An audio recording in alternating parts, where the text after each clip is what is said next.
Dalam Bapa dan Putra dan Roh Kudus. Amin.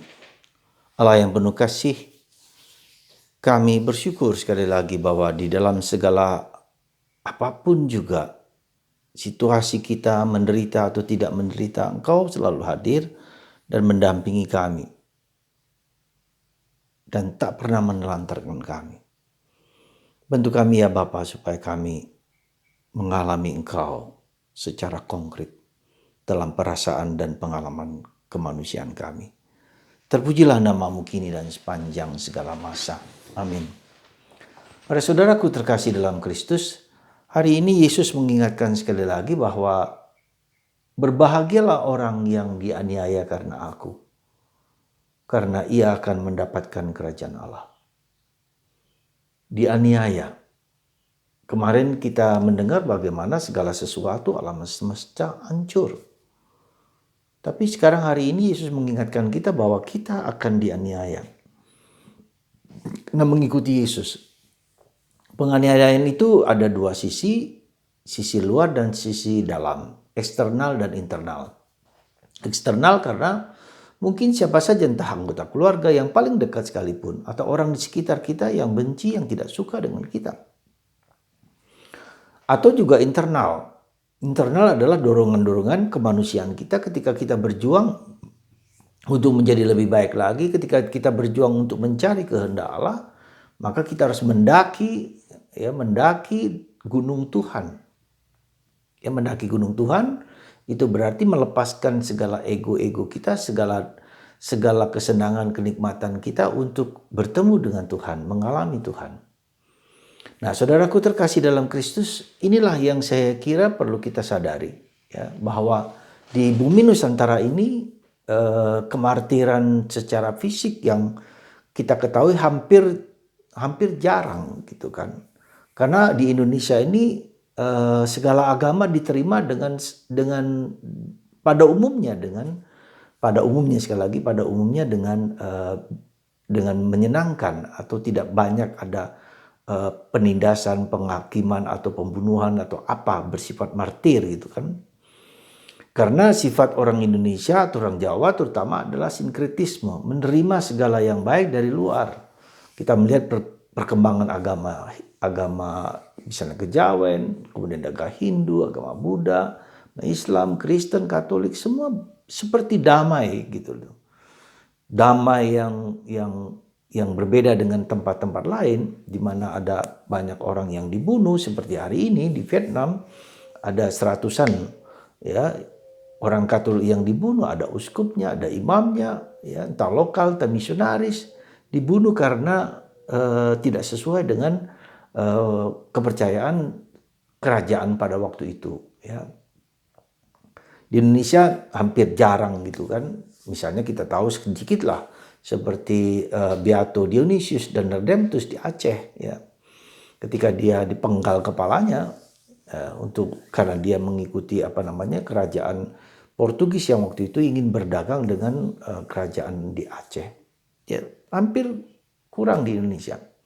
Nah, sekarang kemartiran itu nampak juga dalam ketika orang menghayati iman Katolik, iman Kristen, yang non Katolik ini, terutama agama sebelah yang tidak suka kita juga berkembang.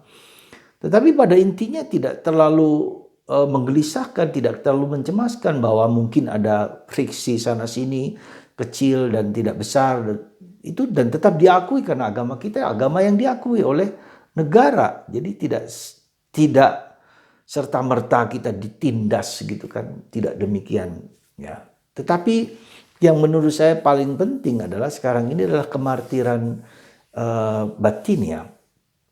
Nah, itulah yang saya kira yang perlu kita garap, kita perhatikan ya, kemartiran batin ya, kemartiran internal. Itu ketika kita mau menghayati hidup sesuai sungguh-sungguh, memasuki relasi yang sangat personal, yang sangat dalam dengan Yesus, maka kita harus melalui proses-proses yang tidak mudah. Ya, di dalam tradisi Katolik ada 3 tahapan yang saling menyatu satu sama lain, yaitu via purgativa, via illuminativa, dan via unitiva. Ya, via purgativa adalah via penyucian dan sekaligus pensucian, ya. Via illuminativa, di mana kita dicerahkan, pencerahan, ya. Lalu via unitiva, via kebersatuan dengan Tuhan. Nah, sebetulnya ini tidak berarti 1, 2, dan 3 jadi naik ke atas, tapi semua saling bersinergi. Ketika dalam via purgativa itu kita mengalami penyucian dan pensucian, itu juga kita mengalami Tuhan hadir, meski gradasinya tentu saja tidak sedalam, sekuat ketika kita menghadapi tahapan yang lebih tinggi, ya. Nah, saudara, kenapa saya sebut via purgativa? Via di mana dalam tradisi Santa Teresa Avila, di mana kita memasuki ruangan ketujuh, ruangan di mana Tuhan bertahta, ya, itu kita harus memasuki ruangan demi ruangan. Dan setiap masuk ruangan demi ruangan, kita harus melepaskan ego, ya. Maka Yesus mengatakan, kalau kamu mengikuti aku, kamu harus menyangkal dirimu, ya, kamu harus mati terhadap dirimu sendiri. Dan proses martiria ini, proses mati bagi diri sendiri, inilah yang kita sebut proses martiria. Ya, proses penyucian, proses pemurnian dari ego, dari kehendak sendiri, dari nafsu. Ya, katakanlah dari 7 dosa yang kita miliki, kesombongan, kemarahan, kemalasan, ya, serakah, kikir. Nah, itu semua, ya. Yang dimana kita pelan-pelan harus seperti dikupas, dibersihkan gitu, ya, akar-akarnya ini, lapisan-lapisannya ini, dan itu bukan yang gampang, ya.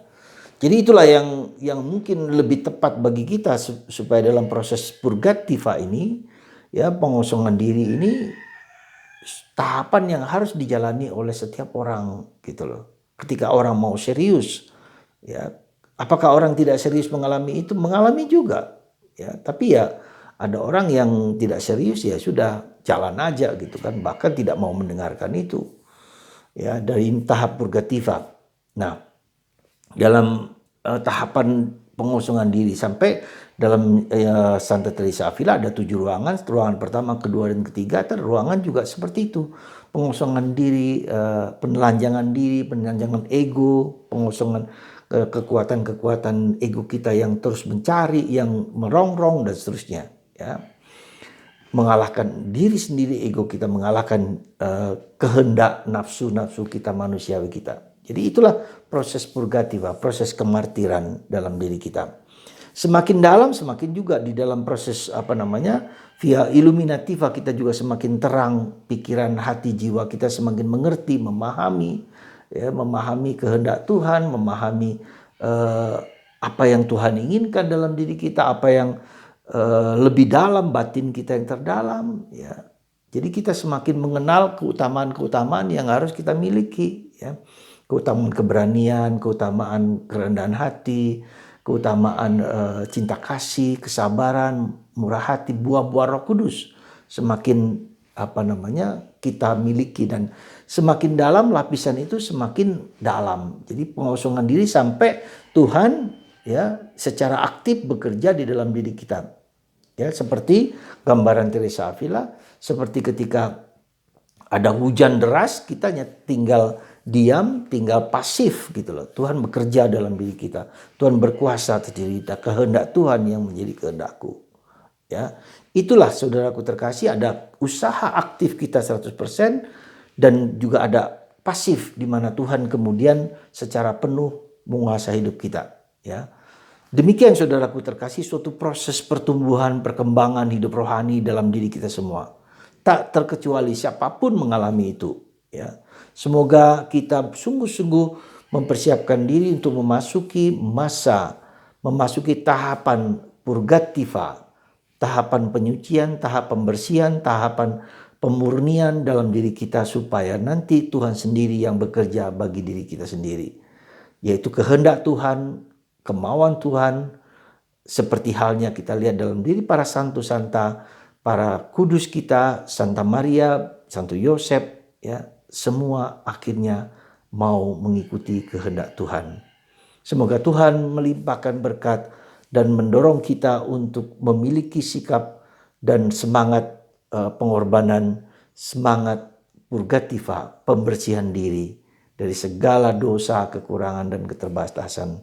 Semoga Tuhan memberkati kita semua dalam kehidupan kita sehari-hari dan terus-menerus berkorban untuk Kristus bersama Bunda Maria dan Santo Yosef. Tuhan memberkati kita semua dalam nama Bapa dan Putra dan Roh Kudus. Amin.